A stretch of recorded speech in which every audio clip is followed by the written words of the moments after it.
ज्यादा समय को नहीं गवाते हैं, हम लोग अभी स्टार्ट करते हैं क्लास 10th का सब्जेक्टिव क्वेश्चन। ठीक है, बच्चा को ऑब्जेक्टिव में दिक्कत नहीं होता है क्योंकि बच्चा ऑब्जेक्टिव रट लेता है ना। ऑब्जेक्टिव क्या है, पिछले अगर 10 साल का ऑब्जेक्टिव अगर तुम लोग रट लोगे, रटने का सलाह तो हम बिल्कुल नहीं देंगे, है ना। लेकिन बच्चे लोग क्या करता है, जब एग्जाम पास आता है तो भर भर के ऑब्जेक्टिव क्या कर लेता है, रट लेता है। मेन चीज है कि सब्जेक्टिव का क्वेश्चंस को राइट नहीं कर पाता है। ठीक है, सब्जेक्टिव क्वेश्चंस को लिख ही नहीं पाता है, क्या कि लिखे कैसे हम। ठीक है, सब्जेक्टिव क्वेश्चंस को डील करने में काफी ज्यादा तकलीफ होता है।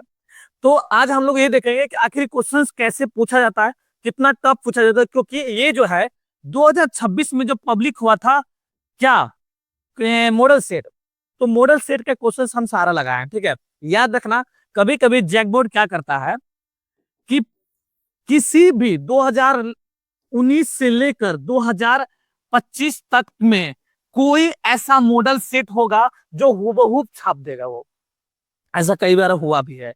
ठीक है, तो मॉडल सेट क्या है, जैक बोर्ड का एक ब्लूप्रिंट है। क्या है, एक ब्लूप्रिंट है, और इस ब्लूप्रिंट से ये तय करने बोलता है कि देखिए भैया हम किस टाइप का आपको क्वेश्चंस देंगे, है ना, किस टाइप का क्वेश्चंस हम देंगे। तो ये 2026 का मॉडल पेपर है कि 2026 में किस तरह से क्वेश्चंस पूछा जा रहा है। क्लियर बात को। तो हम लोग क्या करेंगे, अभी हम लोग मॉडल सेट भी करेंगे सब्जेक्टिव कि मॉडल सेट में किस टाइप का प्रश्न पूछा जा रहा है। तो अगर इस टाइप का प्रश्न पूछा और उससे आगे पीछे तो मेरे नोट्स में जाकर पढ़ लेना। ठीक है, बाकी हम यहाँ पर पूरा डिस्क्राइब किए हैं, उतना ज्यादा नहीं लिखना है क्योंकि कितने नंबर का क्वेश्चन है ये, 2 नंबर का क्वेश्चन है। तो 2 नंबर में आपको एक लाइन में उत्तर देना है, 1 से 2 लाइन में उत्तर देना है, क्योंकि अति लघु प्रश्न है। राइट बात है, कोई दिक्कत, कोई दिक्कत नहीं है। तो हम लोग क्या करिए हैं, आप लोगों के लिए पूरा विस्तार में, पूरा विस्तार पूर्वक हम समझा दिए हैं। तुमसे 1 नंबर में दे, 2 नंबर में दे, 5 नंबर में दे, जितना भी नंबर में दे उसके अकॉर्डिंग तुम क्या करना, लिख लेना, कोई दिक्कत। तो याद रखना कि सब्जेक्टिव क्वेश्चंस को डील करने आना चाहिए, और अभी सबसे अच्छा टाइम है आप लोग को सब्जेक्टिव क्वेश्चन का तैयारी करने का, और अभी टाइम है, क्योंकि पहले से अगर तैयारी करते तो हो सकता है कि भूल जाता, है ना। तो अभी टाइम है अच्छे तरह से सब्जेक्टिव क्वेश्चंस को आंसर डील करने के लिए। चलो समय को नहीं गवाते हुए, हम लोग के पास क्वेश्चंस क्या दिया है देखो। पहले क्वेश्चंस लिखा है कि कारण बताना है, क्या बताना है जी, कारण बताना है कि आभूषण बनाने के लिए प्लेटिनम यानी तो सोना यानी तो चांदी का उपयोग किया जाता है, और किया जाता है तो क्यों किया जाता है, कारण बताना आपको। क्लियर बात को। आभूषण का मतलब होता है ज्वेलरी बनाने के लिए, क्या बनाने के लिए, ज्वेलरी बनाने के लिए हम लोगों को यानी तो प्लेटिनम यूज करेंगे, यानी तो सोना, यानी तो चांदी। आखिर यही तीनों का धातु का इस्तेमाल क्यों करते हैं, कुछ तो बात होगा, है ना। तो आप सभी को बताओ, प्लेटिनम, सोना और चांदी के बारे में पढ़ाया या नहीं पढ़ाया, बिल्कुल पढ़ाया, कोई दिक्कत है। तो इसमें क्या है, इन तीनों में गुण क्या चीज का होता है, आघात वर्धनीयता का, है ना, इसमें गुण होता है तन्यता का, है ना। तो इन सभी गुणों के कारण क्या हो जाता है, इसका आभूषण बनाने में यूज किया जाता है। क्लियर बात को। और भी हम आपको विस्तार पूर्वक यहाँ लिख के दिए हैं, देखो यहाँ पर क्या, देखो देखो यहाँ, आभूषण बनाने के लिए प्लेटिनम, सोना, चांदी का उपयोग किया जाता है क्योंकि यह कम क्रियाशील है, इसमें कभी जंग नहीं लगता है। बस ये है, रिएक्शन नहीं होता है। सोना में कभी देखे कि जंग लग गया है, नहीं ना देखे जी, इसलिए सोना का आदमी पहनता है नाक में, कान में, जहां भी पहनना हो। ठीक है, दूसरी बात को लिख भी है, ये हवा, पानी और पसीने के संपर्क में आने से आसानी से जंग नहीं लगता है। उसमें काले कलर का थोड़ा रंग खराब हो सकता है, मान सकते हैं, लेकिन जंग नहीं लगता है। अब तुमको लोहा का हौसली पिना दे गर्दन में, तो पता चला है 1 महीना के बाद गर्दन खत्म हो गया तुम्हारा, धीरे धीरे खियाने लगता है। एक तो अगर सरिया लाते हैं हम लोग घर ढलाई करने के लिए, तो सरिया रखते हैं आज, तो सुबह देखते हैं कि गायब हो गया, एकदम पूरा भूरा भूरा हो गया, उसमें कलर हो जाता है। क्यों हो जाता है, क्योंकि जंग लग जाता है उसमें, है ना। हवा पानी से रिएक्शन करने से क्या लग जाता है, जंग लग जाता है। तो सबसे पहला पॉइंट समझ में आ गया बात को, कि यह धातु, कौन कौन धातु हो बोलो, क्लियर बात को, क्या होता है, इसीलिए इसका यूज पहले करते हैं। सबसे नंबर 1 पॉइंट समझ में आया बात को। लिखो नहीं लिखोगे आंसर में आप लोग, बहुत अच्छे तरह से लिया। और ध्यान में रखो, हम ये पीडीएफ आपको भेजेंगे, और इस पीडीएफ को अपने पास रखना, आंसर पढ़ना और सब कोई उत्तर लिख के अपने शब्दों में हमको दिखाएगा। चल दिखाएगा जैसे नो, ठीक है चलो आगे देखते हैं। इन धातु में चमक चमक तगड़ा होता है। तुम देखोगे नहीं, सोना जब पहनता है लड़की लोग, चाहे लड़के लोग भी कान में पहनता है, आज के समय में देख लो भाई साहब पूरा अपडेटेड है ना, तो चमकदार होता है, एकदम चमकता है। इसीलिए लड़की लोग को आभूषण बहुत पसंद है ना। अगर लड़की को खुश करना है तो सोना दो भाई, चांदी दो, खुश हो जाएगी, है ना। आगे सुनो, क्योंकि आकर्षक चमक होता है। आकर्षक चमक का देखो, चमक तो लोहा में भी होता है, स्टील का गर्दन में पहना दे मेरा जी, तो इसके अंदर में आकर्षक चमक होता है। आकर्षक मतलब आपके ध्यान को अट्रैक्ट कर लेगा, खींच लेगा कि पहलो है बात है कि। चलो आगे देखो, जिससे आभूषण सुंदर दिखाई देता है। क्या दिखाई देता है? सुंदर दिखाई। और साथ ही साथ जो कि हम बताएं, ये तन्य होती है। ये क्या होती है? आघात वर्धिता होती है। तन्य का मतलब क्या होता है? सोना को जितना खींचो जितना खींचो जितना खींचो तार बनते जाएगा, एकदम बाल जैसा पतला तार बन सकता है, एकदम सोना इतना तन्य होता है ना। 1 ग्राम सोना में 2 किलोमीटर तक तार खींच सकते हो। लोहा का खींच सकते हो क्या? नहीं खींच सकते। क्लियर बात को। आघात वर्ध, आघात वर्ध का मतलब होता है कि सोना को जब पीटोगे तो चादर बन जाएगा, हाँ फैलते जाएगा। फैला लकड़ी को पीटो तो टूट जाएगा, चूर हो जाएगा, भंगुर हो जाएगा, है ना। इसलिए धातु क्या होती है?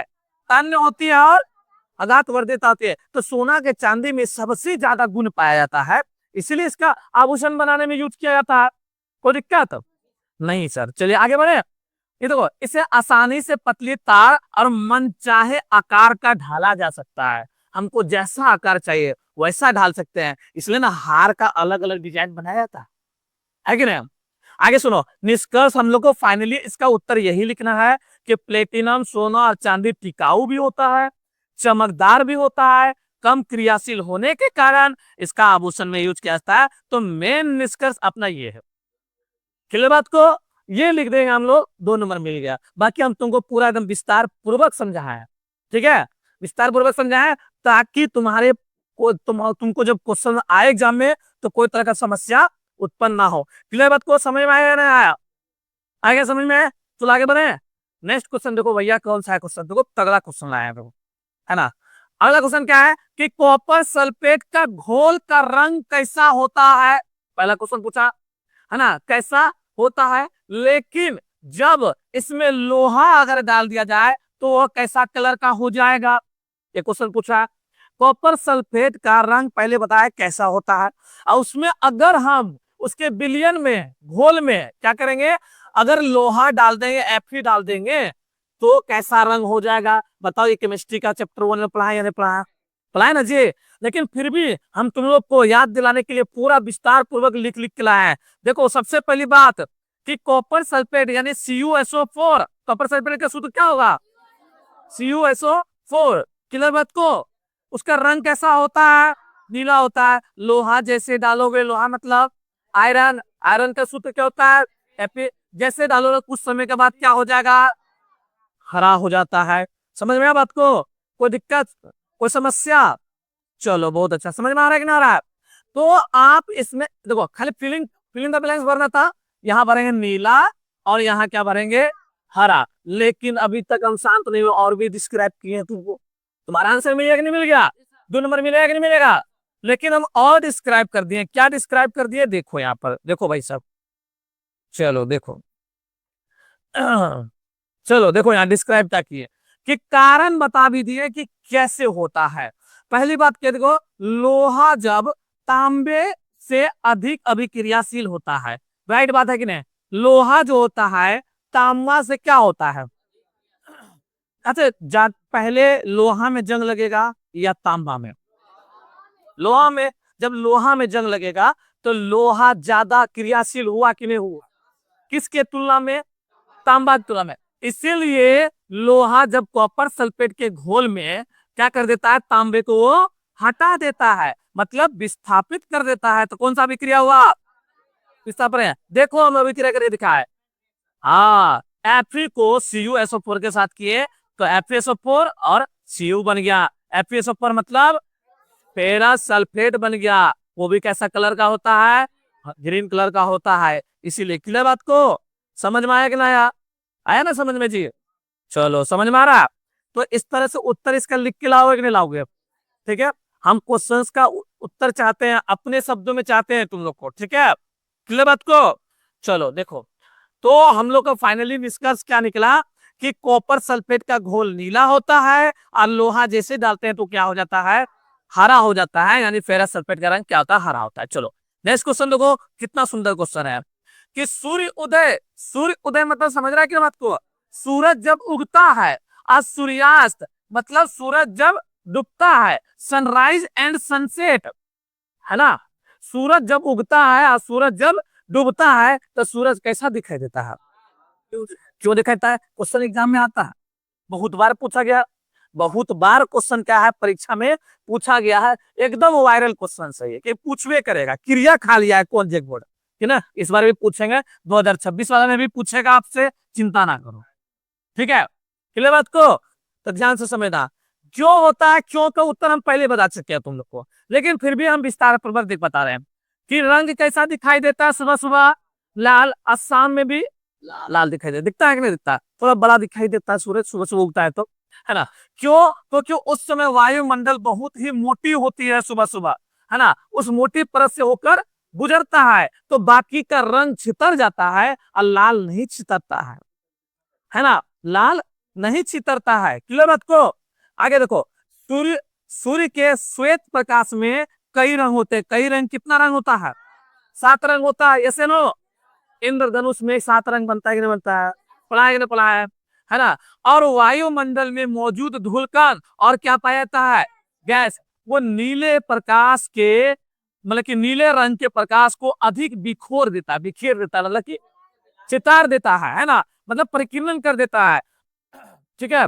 और नीले रंग की तरंग है, छोटी होती है, इसलिए रास्ते में ही फैल जाता है और हमारे आंख तक नहीं पहुंच पाता है नीला रंग, क्योंकि रास्ते में फैल गया। क्योंकि जब सूरज उगता है तो वायु मंडल जो होता है काफी ज्यादा मोटा होता है, तो इससे गुजरते गुजरते ही तो यहीं पर छितर गया, है ना?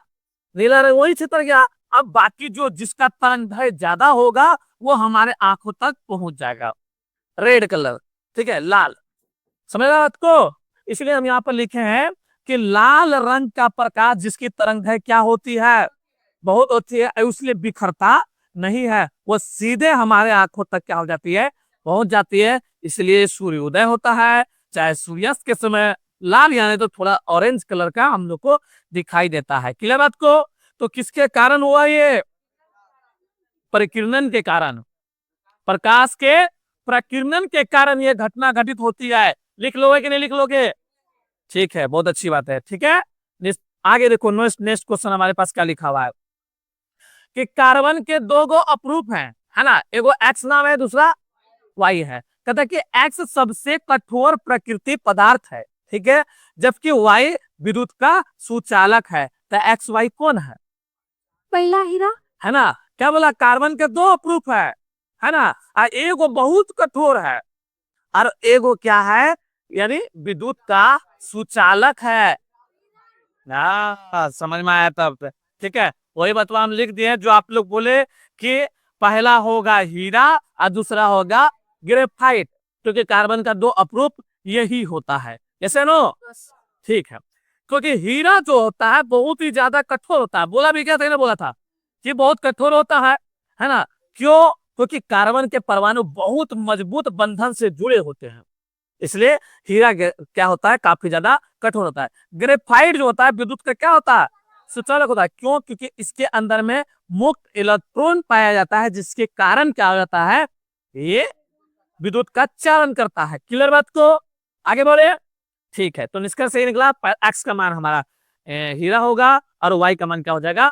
ग्रेफाइट हो जाएगा। चलो नेक्स्ट क्वेश्चन दो, कितना अच्छा सुंदर क्वेश्चन है कि निम्नलिखित गैसों के अभिलक्षणिक परीक्षण लिखिए कि CO2 का क्या लक्षण है ना? कैसा नेचर है उसका, CO2 कार्बन डाइऑक्साइड का, यानी तो आपको SO2 के बारे में बताना है। क्लियर बात को? ठीक है, नहीं ना, दोनों बता रहा है, तब 2 नंबर देगा कि दोनों बताना है। क्लियर बात को? चलो देखो, हम दोनों के बारे में लिख दिए हैं, तुम लोग के लिए, ताकि तुमको तकलीफ ना हो। ठीक है, पीडीएफ मिल जाएगा, चिंता मत करो। ठीक है, कार्बन डाइऑक्साइड जो गैस का अभिलक्षण होता है कैसा होता है?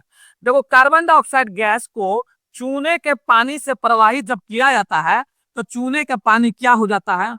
बुधिया हो जाता है। ठीक है, क्यों? क्योंकि जब चूना में पानी डालते हैं हम लोग तो देखना चूना क्या हो जाता है? खौलने लगता है, और कलर क्या होता है? व्हाइट व्हाइट हो जाता है, मतलब दुधिया कलर का हो जाता है। होता है कि नहीं होता है बताओ? जिससे क्या होता है? कैल्शियम कार्बोनेट बनता है। क्या बनता है? Calcium carbonate, CaCO3।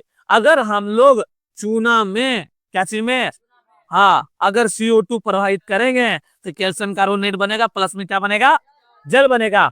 अर्थात कहने का मतलब क्या है? CO2 गैस का पहचान तब हो जाता है कि जब CO2 गैस क्या होता है? कार्बन डाइऑक्साइड गैस होता है। और यह जो होता है इस प्रक्रिया में तुम देखना, चूना में जैसे ही हम पानी डालते हैं वो गर्म हो जाता है, हीट हो जाता है, जिसको कहते हैं उष्माक्षेपी अभिक्रिया कहते हैं। क्लियर बात को? तो CO2 कैसे बना, पता चलेगा CO2 का क्या लक्षण है।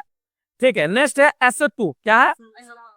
Sulphur dioxide. ठीक है, इसको कैसे किया जाता है? देखो, सल्फर डाइऑक्साइड गैस को अगर तुम इसमें डालेगा, इसमें पोटेशियम परमैंगनेट अम्लीय होना चाहिए वो। ठीक है, जैसे उसको घोल में प्रवाहित करेगा तो उसका रंग क्या हो जाता है? बैगनी रंग उसका उड़ जाता है। बैगनी रंग क्या होता है? उड़ जाता है। अर्थात क्या होता है? क्योंकि SO2 एक क्या है? अपचायक है। क्या है? अपचायक है, इसलिए बैगनी रंग उड़ जाता है और क्या कर देता है? उसका रंग नारंगी से हरा कर देता है। क्लियर? उसको नारंगी से क्या कर देता है? हरा करता है। मेन निष्कर्ष बात आपको यहाँ लिख देना है कि CO2 चूने के पानी से दूधिया बनाती है, और SO2 ये क्या कहते हैं? पोटेशियम परमैंगनेट का रंग उड़ाती है और उसका रंग क्या कर देती है? बदल देती है, हरा रंग में बदल देता है। ठीक है, मेन पॉइंट आपको ये बात याद रखना है। आपको 2 नंबर में देगा तो इतना बात लिखना है? बिल्कुल नहीं लिखना है। ये क्यों लिखे हैं? ये तो तुम्हारे लिए लिखे हैं हम, समझने के लिए। 2 नंबर में देगा, आपको बस यही 2 पॉइंट लिख के आ जाना है। समझ में बात को? कोई दिक्कत? चलो, समझ में आ रहा है कि नहीं आ रहा है? नेक्स्ट क्वेश्चन देखो क्या है, जो कि एक क्वेश्चन बताओ कि हम लोग पढ़े हैं कि नहीं पढ़े हैं।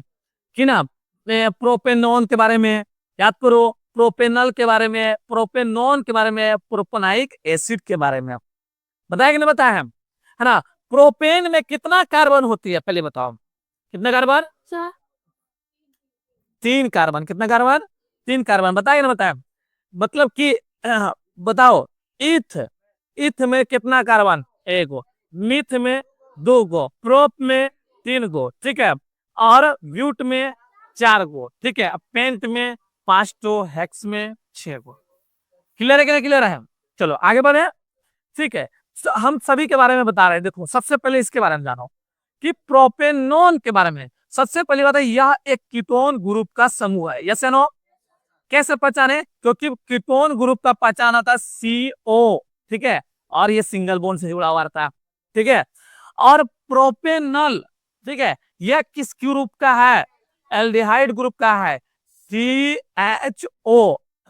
ये एल्डिहाइड ग्रुप का पहचान है या ना? ठीक है, समझ में आया बात को? आगे देखो, आगे हम बताएं आपको प्रोपेनॉल, जो कि एल्कोहल ग्रुप का पहचान है। किसको देखकर? ऑल को पढ़कर, है ना? क्यों? क्योंकि यह एल्कोहल OH लगा रहा था उसके अंदर में। ठीक है, प्रोपेनोइक एसिड, कार्बोक्सिलिक एसिड का क्या है? यह समूह है। आपको बताना था कि ये कौन से समूह का है।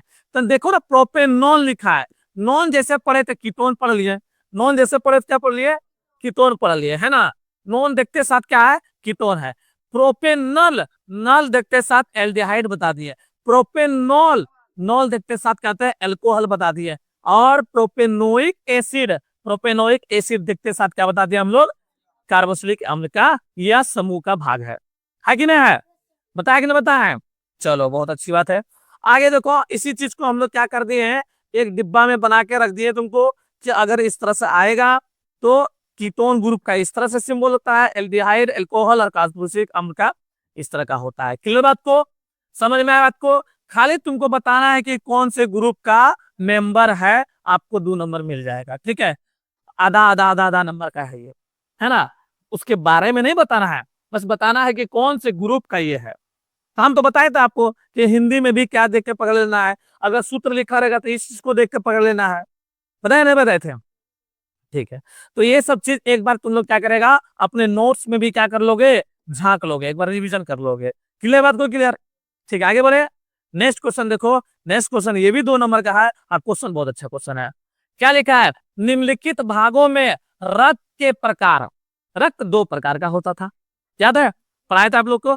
एक शुद्ध रक्त, एक अशुद्ध रक्त, है ना। शुद्ध रक्त किसको कहते थे, ऑक्सीजनित युक्त को, जिसमें ऑक्सीजन मिला हो, है ना, और ऑक्सीजनित रहित, जिसमें ऑक्सीजन ना मिला हो।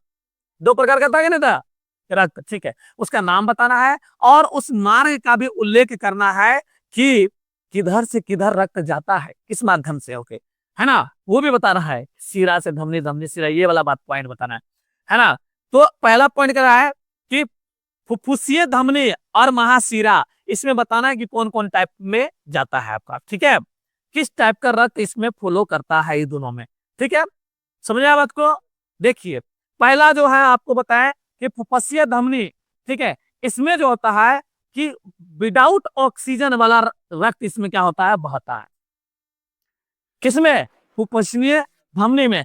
क्यों? क्योंकि यह जो धमनी जो होता है, फुफ्फुसीय धमनी, इस बात को ध्यान रखना, है ना, जो कि हमारा लंग्स से जुड़ा रहता है। किसमें, लंग्स से। अगर लंग, देखो ये हमारा क्या है, लंग्स से, बात समझना क्या है, ये हमारा क्या है, लंग्स, इस टाइप का लंग्स होता है ना, ऐसे करके यहाँ पर हार्ट होता है, ठीक है।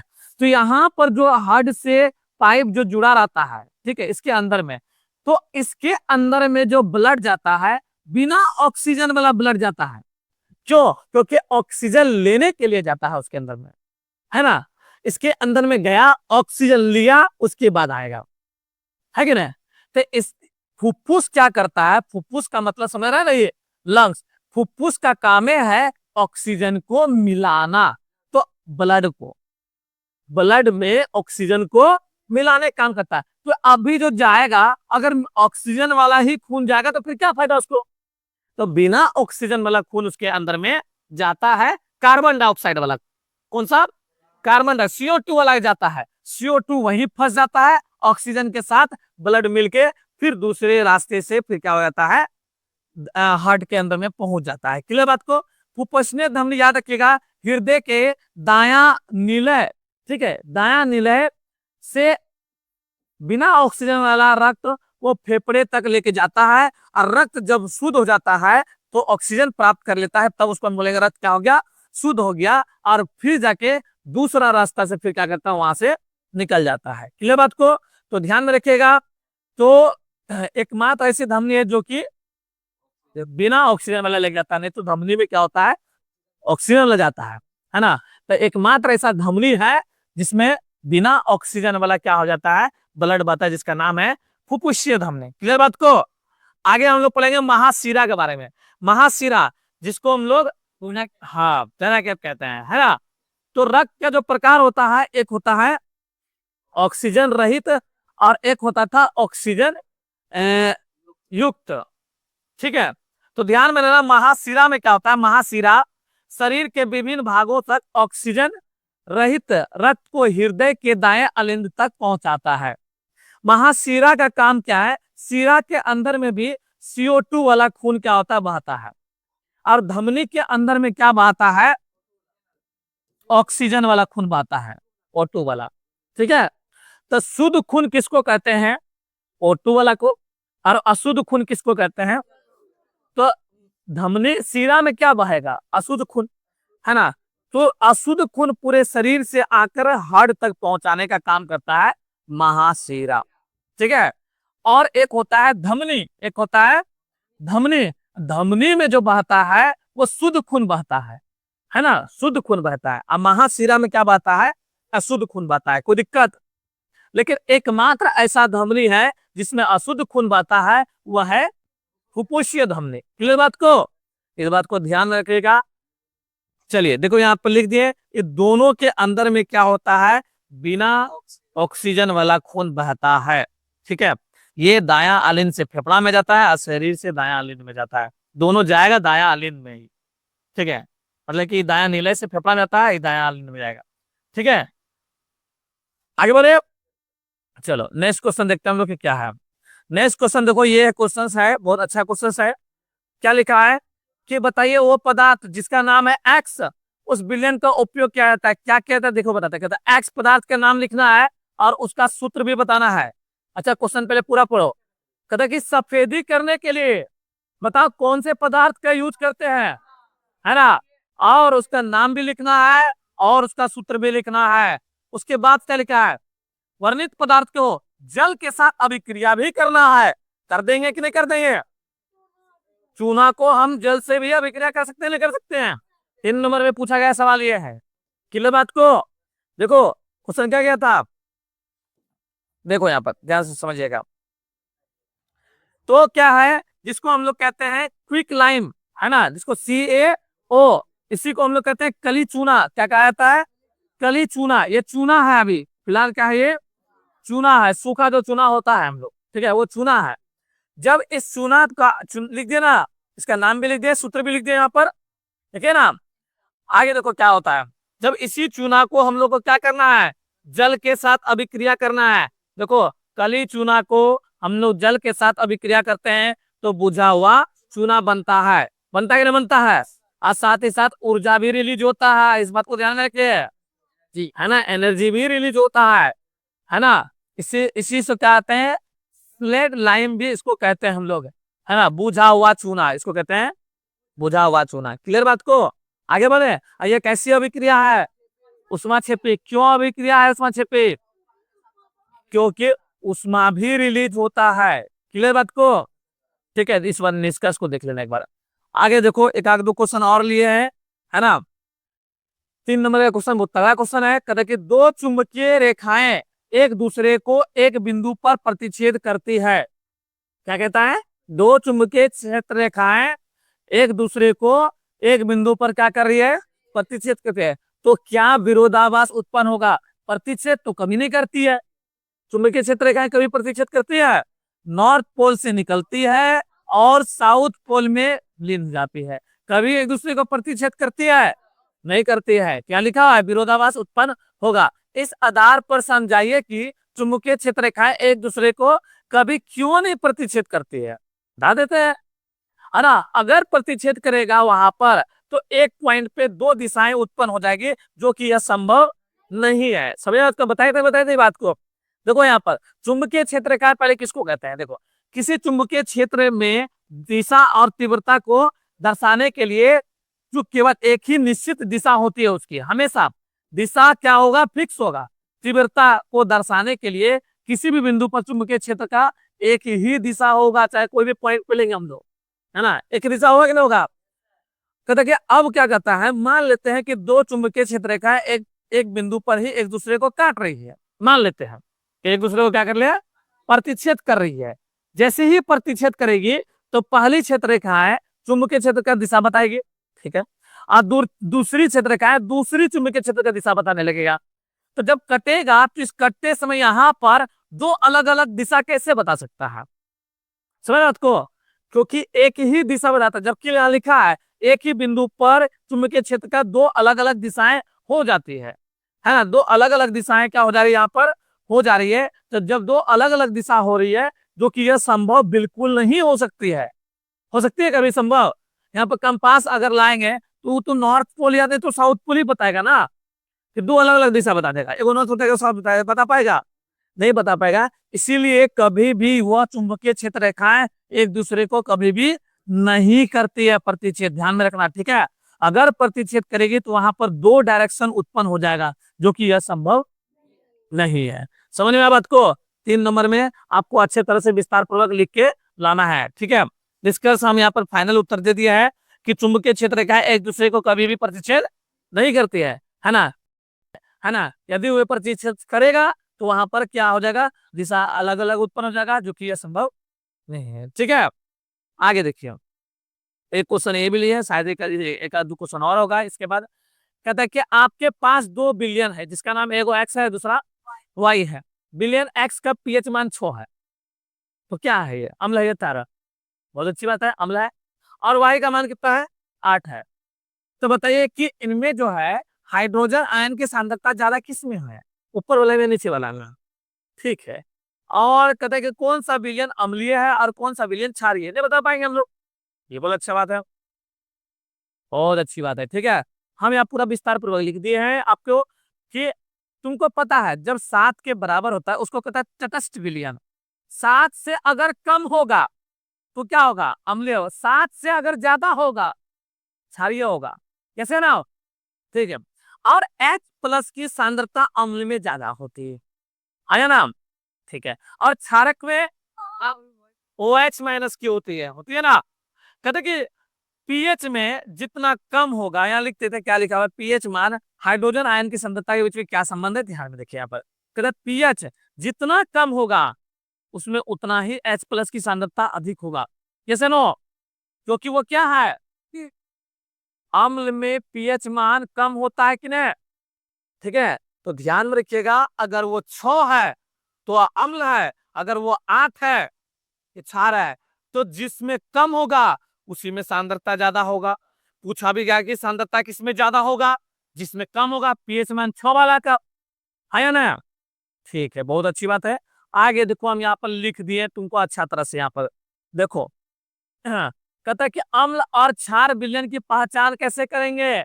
हम पहले भी बताए, अगर 7 से कम होगा तो क्या है, और 7 से ज्यादा है तो क्या, तो एक्स मेरा अम्ल है कि क्षार, अम्ल है, और वाई क्षार है, बहुत अच्छी बात है।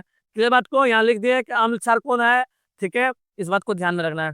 क्लियर बात को, कोई दिक्कत नहीं सर। चलिए एक क्वेश्चन, लास्ट क्वेश्चन है हमारा है, उसके बाद हम लोग फिर क्या करेंगे, नेक्स्ट चीज के बारे आगे बढ़ेंगे हम लोग, ठीक है। क्या लिखा हुआ है कि 5 सेंटीमीटर लंबाई वाले एक वस्तु 30 सेंटीमीटर के वक्रता त्रिज्या वाले उत्तल दर्पण के सामने 20 सेंटीमीटर की दूरी पर रखा गया है ना। तो प्रतिबिंब की स्थिति बताना है, उसकी प्रकृति बताना है, उसकी साइज बताना है ना। क्या रखे, कौन सा लेंस है जी, कौन सा दर्पण है, उत्तल दर्पण, तो यहाँ पर दर्पण सूत्र लगेगा, यस या नो, क्या कौन सा सूत्र लगेगा, दर्पण सूत्र लगेगा, ठीक है। तो दर्पण सूत्र क्या, पहले क्या क्या दिया लिख देते हैं, देखो लिखा है ना कि 5 सेंटीमीटर लंबाई वाला एक वस्तु है, हाइट ऑफ ऑब्जेक्ट दिया कि नहीं दिया, हाइट ऑफ ऑब्जेक्ट का मान कितना दिया गया है, 5 सेंटीमीटर, यस नो। और वक्रता त्रिज्या भी दिया गया है, आर का मान कितना, 30 सेंटीमीटर है। वस्तु की दूरी देखो लिखा है दर्पण के सामने इतनी दूरी पर रखा गया है ना। उत्तल दर्पण में वस्तु की दूरी क्या चीज में लेते हैं हम लोग, माइनस में, क्यों, क्योंकि दर्पण के सामने रखा गया है। आगे देखिए, अगर हमारे पास वक्रता त्रिज्या दिया तो फोकस निकलेगा, आप बराबर क्या फॉर्मूला था, R/2, आर का मान कितना, 30/2 कितना होगा, 15, वही बतवा यहाँ पे लिखे हैं। फोकस प्लस में होता है क्योंकि उत्तल लाल दर्पण है ना।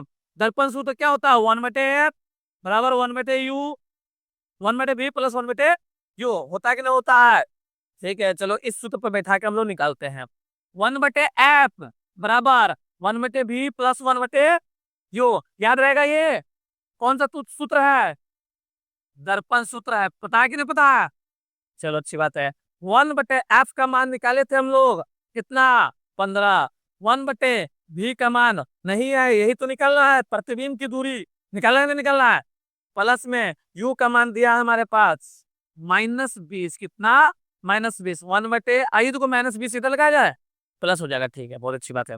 1/20 बराबर में क्या हो जाएगा, ऐसा कितना आएगा, 7, है ना, 4 आएगा, यहाँ 3 आएगा, बराबर है 1/3, कितना हो जाएगा, 4×3 53/60 हो रहा है भाई साहब, कहीं कहीं मिस्टेक हो रहा है क्या, चलो पॉइंट भी निकलेगा तो पॉइंट में सही, ठीक है। तो भी इक्वल टू हो जाएगा 60/7, इसको भाग दे देना, आंसर आ जाएगा, ये रो, ठीक है, बहुत अच्छी बात है।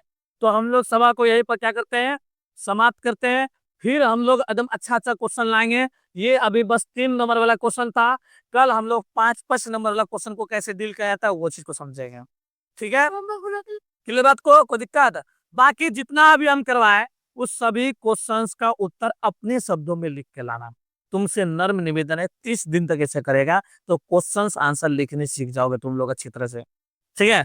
फिर झारखंड जैक बोर्ड का ऐसी का तैसी करने का क्षमता तुम लोग रख दोगे, समझ रहे बात क्या है, तो ठीक है। तो हम लोग मिलते हैं नेक्स्ट वीडियो, तब तक के लिए राधे राधे। चलो भाई साहब इसको हम